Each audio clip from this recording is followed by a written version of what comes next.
হযরত ওমর ফারুক রাদিয়াল্লাহু তাআলা আনহু তার জীবনে একটি খুতবার মধ্যে এসেছে যে হযরত ওমর রাদিয়াল্লাহু তাআলা আনহু যখন মদিনার খলিফা ছিলেন, কোথাকার খলিফা ছিলেন?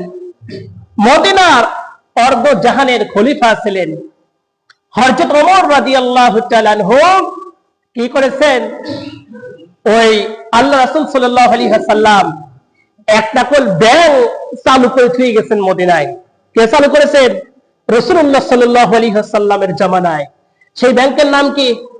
বাইতুল মাল। সেই ব্যাংকের নাম কি? বাইতুল মাল। হযরত ওমর রাদিয়াল্লাহু তাআলা আনহু মানুষের কাছে এই বাইতুল মাল থেকে যার যা প্রয়োজন হযরত ওমর ফারুক রাদিয়াল্লাহু তাআলা আনহু তাদের কাছে পৌঁছায় দিতেন। আর তার জীবনে দেখলাম সে নিজেই বলেছেন যে, হযরত ওমর বলেছেন যে,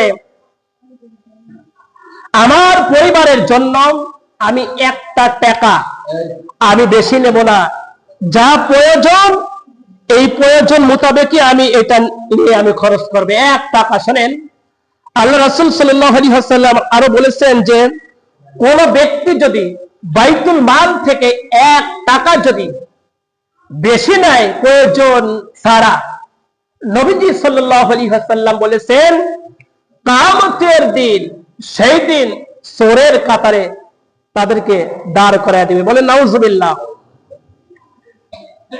ওই বাইতুল মাল থেকে মানুষের প্রয়োজনগুলো মিটাইয়া দিয়েছে। আর হযরত ওমর ফারুক রাদিয়াল্লাহু তাআলা আনহুর জীবনে আপনারা অনেক জানেন যে সে কি না করেছে। মানুষের দ্বারে দ্বারে বলেছে যে, তোমাদের কোন খাবারের প্রয়োজন হলে আমাকে বলো, আমি ওমর বলতেছি বাইতুল মাল থেকে তোমাদের বাড়িতে এই খাবারগুলো পৌঁছায় দেব। বলেন সুবহানাল্লাহ।